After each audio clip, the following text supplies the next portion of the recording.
Real talk. Real talk. I want to have a real talk.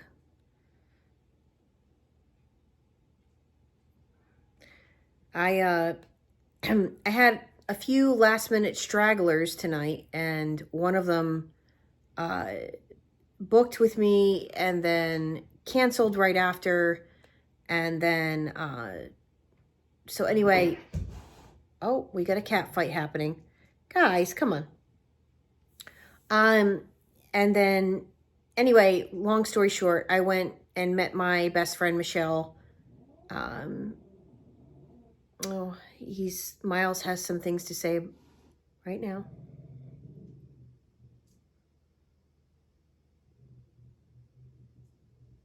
I don't know if you can hear him growling.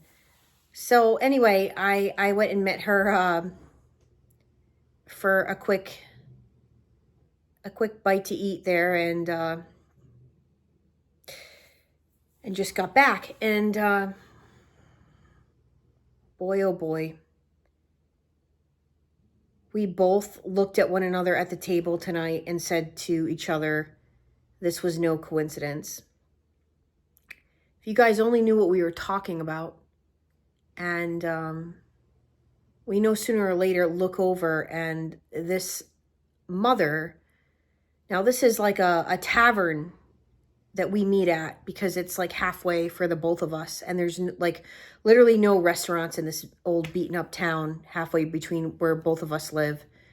And so we always meet there, and you know, it's like it's a really good restaurant that's surrounded by a huge bar. So we sit at these little booths that are alongside like the wall of the restaurant, and we're sitting there, and we're, you know, squished up in this little booth, and it's like one of those booths that like continues at the wall, so somebody else can sit right next to you.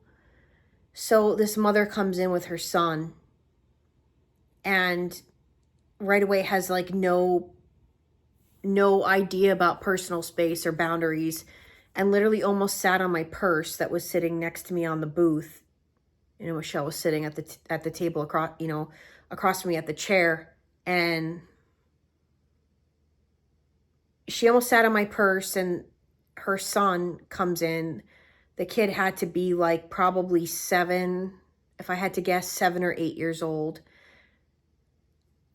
And he had her cell phone in his hands, and she left him in there for like, I don't know, what seemed like at least 3 minutes. And of course I kept my eye on him, and we're just kind of watching, you know. So when she comes back in again, she almost like sat on me, and we're like, what is going on here, you know? And she immediately starts yelling at her son. And then the bartender who's dealing with the tables comes around, knows them by name, and asks her what she wants, and she orders a beer. And she gets her son a root beer. And she's sitting next to us, talking very poorly to her son, and I can't really hear what's going on. And when we got out of there, Michelle told me, because she was watching and she could hear, she was looking like, you know, across at them so she could see what they were saying. And apparently he was like, Mom, I don't want to be here. I don't like coming here. I don't want to be here. And she's like, yeah. She's like, we're going to have some drinks, and then we're going to, you know, I heard her say this because when she did, like, you know, finally speak up, she was loud. And she's like, we're going to have some drinks, and then we're going to get some food. And she did a cheers with her son's root beer bottle and her beer. And he didn't want to be there. And it was quite clear to me, you know, I don't want to speculate, but I believe this woman had already had drinks before she came to this place. And She got up at one point too and went up to the bar to talk to the bartender. And I looked over at this kid and he was biting his nails. And the anxiety, I could recognize the anxiety on him. He was anxious. And he looked up at us and I gave him a big smile. And she came back and she was yelling at him to take a selfie with her. He's like, I don't want to take a picture. And she's like, we're going to take a picture together. And she took a picture with her son. In an angry, after she just got done yelling at him, like in an angry way. I mean, we almost said something because but we don't want to embarrass that kid and make a scene for him. It's like, what do you do? And then this bartender clearly knows her. It's like, what kind of operation is this? And she makes her son take a picture with her, holding her beer and him holding a root beer like a cheers.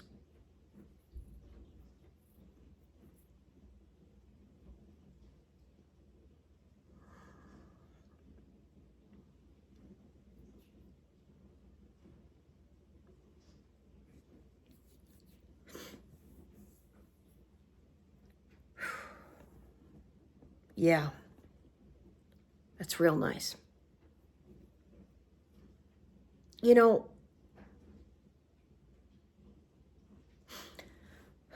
I've said it on my community board, and people have had their comments about that.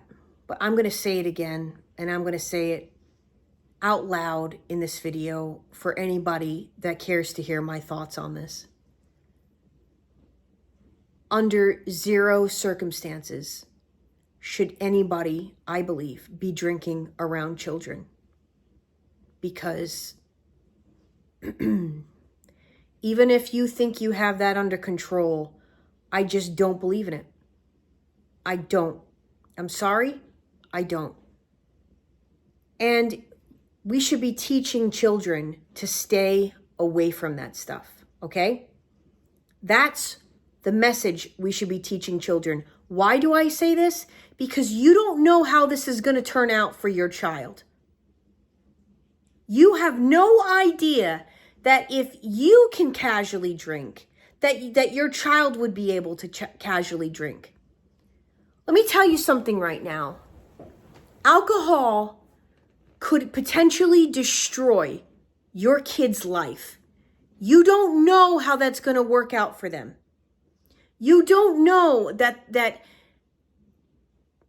could be your kid's demise, that could be the thing that your kid is going to have to deal with, trying to get away from for the rest of their adult lives. You just don't know how that's going to work out for your child. So you might as well go the extra step and the extra mile and teach your kid to stay away from all substances, that all substances are bad, because alcohol does nothing for you. Nothing. It is a poison. It is a toxin, and it destroys the personality of someone. And it might not happen. I have seen this, guys. I have seen this my whole life. I have seen people that never had an alcohol problem and were able to be that casual drinker and made it up until their 60s and all of a sudden had a serious problem. And then they're hiding it because they're ashamed. And because they don't want people to know how bad it has gotten. Alcohol is a sneaky disease and it sneaks up on people. And you just should teach your kids to stay away from that garbage, because that could be the thing that ultimately destroys your child or your entire family. You don't even know how it's going to work out for you. You might think you have it under control right now, but let me tell you something. You don't know how that's going to work out for you. Once again, I will tell you, it's a sneaky disease, and it sneaks its way up into people's lives, and it ruins families, and it destroys you from the inside out. It changes your personality and it destroys families. There's a reason.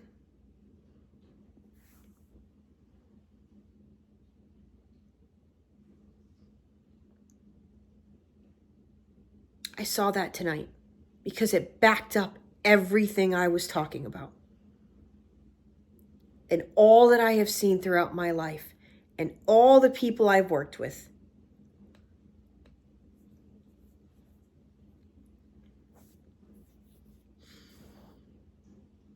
And if you care about your children, you're going to hear what I'm saying tonight.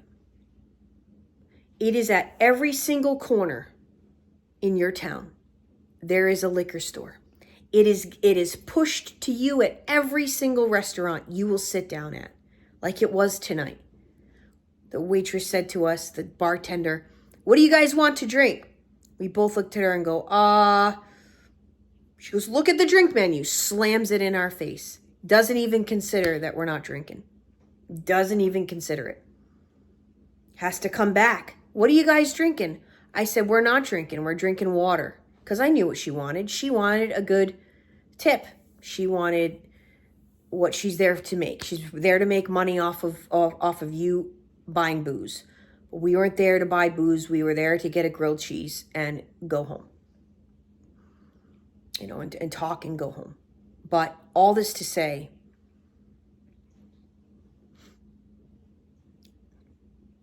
there is no room for alcohol around children. There is no room for alcohol when your children are growing up. You need to teach them that. And I don't care if you have a different opinion on that. Talk to me in 20 years from now. Tell me what you think then, when your kids are all grown up. And now you got to be worried about hearing about your kids going to college parties and this and that and who's driving. Next thing you know, your kid is working in some environment where they're around it all the time. And you got to be worried. I just think we need to get in a bigger pattern of staying away from that garbage. And yes, there is use and there's abuse. But as God is my witness to me right now, I am telling you, I know people that could do the use and now they're doing the abuse. They at one point could do the use and not the abuse, but now they have turned the use to abuse because that's how it is. So why don't we just all get in the habit of getting away from that garbage, getting away from it entirely, getting it out of your lives so that you don't have to have another generational curse going on in your family that is going to rip your family to shreds. Before you even know it, you think it's not going to happen to you. Let me tell you what. Don't take the chance. Trust me. Do not take that chance. It's doing nothing for you and for your body and for anything or anybody else. It's ruining your mind. It's ruining your health. And you are imprinting on your children that this is cool. This is okay. This. Just because you have a problem does not give you the right to bring your kid in those environments and showcase that kind of crap to your children. No. And once again, I'm going to restate this. You don't know how this is going to work out for your child. And don't take the risk. Trust me. I've been in this field trying to help people for 6 years. Please trust what I'm telling you tonight. Okay? Alcohol and narcissism goes hand in hand. That woman tonight was not even considering her son's feelings, was not even considering that poor child. In the least, he told her, "Mom, I don't want to be here." Why do you think that child didn't want to be in a loud, annoying pub with a bunch of loud people that are directly across from them, sitting at a bar, swearing, using the F-bomb, everything else? Why do you think that child didn't want to be there, you narc? You are narking around, and you probably need the help yourself, but you're too far gone in the alcoholism and the narcissism to see it any other way. It's all about you. That's the other thing I hate about drinking. It becomes all about you and the next buzz you're going to have at the expense of everybody else. And for those of you that know my story with it, you know that I mean business in this video today, and that this is something I will always talk about. And I don't care. You're not going to shut me up about this one. You're not going to say that you're right and I'm wrong on this one. Sorry. Booze is trash. Keep it away from children. And do not teach them that it's okay. Because it is not. Because those kids are going to grow up thinking it is. And that's my message today. And just as Jesus teaches us, it's been written, drunkards don't get to go to the kingdom of heaven. They don't. They don't. It's my message. I'm Trace Face. It's time we all face the truth together.